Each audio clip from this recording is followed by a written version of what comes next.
এবার পূজায় প্রথা ভাঙবে বর্গভীমা মন্দিরের।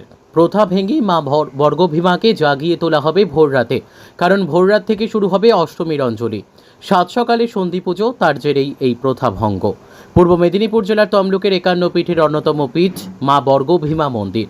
পুজোর 4 দিন দেবী বর্গভীমা মাকে দুর্গারূপে পুজো করা হয়। এই 4 দিন সাধারণত সকাল 6টায় মন্দির খোলা হয়, কিন্তু এবার তার ব্যতিক্রম হবে। ভোররাতে মাকে জাগিয়ে শুরু হবে পুজো।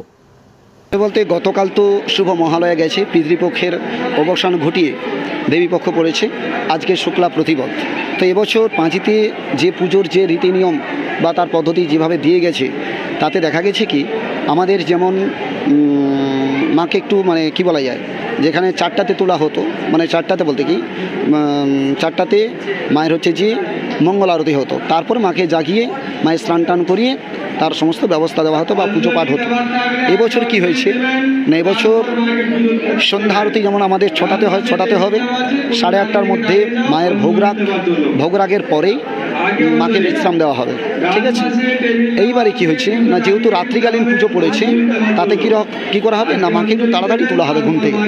মাকে ঘুম থেকে তাড়াতাড়ি তুলিয়ে যাতে আমরা সেই টাইমের মধ্যে এই ষষ্ঠী, সপ্তমী, অষ্টমী, সন্ধি, নবমী যে সমস্ত পুজোগুলো পড়েছে রাত্রিকালীন পুজো, যাতে আমরা সেই টাইমের মধ্যে যাতে আমরা সুসম্পন্ন করতে পারি, তারই আমরা প্রস্তুতি নিচ্ছি।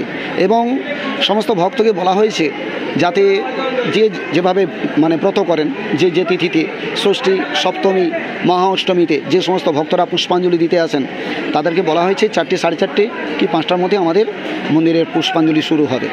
হ্যাঁ, যাতে ওই অষ্টমী থাকাকালীন যাতে সবাই মায়ের কাছে, মায়ের চরণে যাতে অঞ্জলি দিতে পারেন, সেই ব্যবস্থা আমরা নিয়েছি মন্দির তরফ থেকে। আমার নাম শ্রী পুষ্পেন্দু চক্রবর্তী। তো সারাদিন যেমন মায়ের মন্দিরে 365 দিন আসছে, 365 দিন সেরকমভাবে ভক্ত আসতেই থাকবে। সপ্তমী, অষ্টমী, সন্ধি পুজো, নবমী, দশমী এই নিয়ে পুজোর ব্যবস্থা। সপ্তমী পুজো আমাদের এখানে আরম্ভ হচ্ছে ভোর 5টা 35 শুরু হচ্ছে। যেহেতু পুজোর নির্ঘণ্টার সময় এবারে খুবই কঠিন পুজো সমাপনের জন্য, 5টা 35 হচ্ছে যে আমাদের সপ্তমী পুজো শুরু হয়ে যাচ্ছে। অষ্টমীর দিনও আমাদের পুজো হচ্ছে ভোরবেলা 5টা 35 শুরু হচ্ছে, সূর্যোদয়ের পর 5টা 35 শুরু হবে। 6টা 24 গতে হচ্ছে সন্ধি পুজো আরম্ভ হবে, 7টা 12-র মধ্যে সন্ধি পুজো শেষ হয়ে যাচ্ছে। নবমী শনিবার 5টা 36 থেকে পুজো শুরু হবে, কিন্তু নবমীর সঙ্গে দশমী পুজো, বিদ পুজো হবে 9টা 28-এর মধ্যে শনিবারই। প্রত্যেক বছরের মতো এবারেও ষষ্ঠীর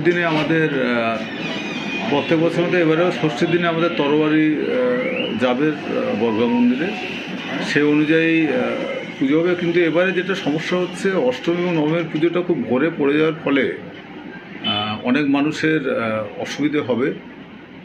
দূর দূরান্ততে যে সমস্ত মানুষ বর্গা মন্দিরে আসতেন, তাদেরও অসুবিধে হবে আসার জন্যে, কারণ এত রাত থেকে তো আর লোকজন নিশ্চয়ই থাকবেন না বর্গা মন্দিরে। তবে যেটুকু আমরা জানতে পারছি, যেটুকু আলোচনা হচ্ছে, সেটা হচ্ছে বর্গা মন্দিরের দরজা সারা ভোরের দিকেও খোলা থাকবে, সারা রাতও খোলা থাকবে প্রয়োজনে। এতে যে সমস্ত পুণ্যার্থীরা আসবেন পুজো দিতে, তাদের উপকার হবে। একইভাবে আমরা সারা বছর বাঙালিরা আমরা অপেক্ষা করি যাতে করে আমাদের 51 পীঠের এক পীঠ দেবী বর্গভীমাতে শ্রদ্ধা জানানোর জন্য, সেই শ্রদ্ধা জানানোর সমস্ত রকম ব্যবস্থা মন্দির কর্তৃপক্ষ করবেন, সেটা তারা আমাদেরকে জানিয়েছে। আমার নাম ডক্টর দীপেন্দ্র মান্না, আমি সদস্য তাম্রবতী রাজপরিবার।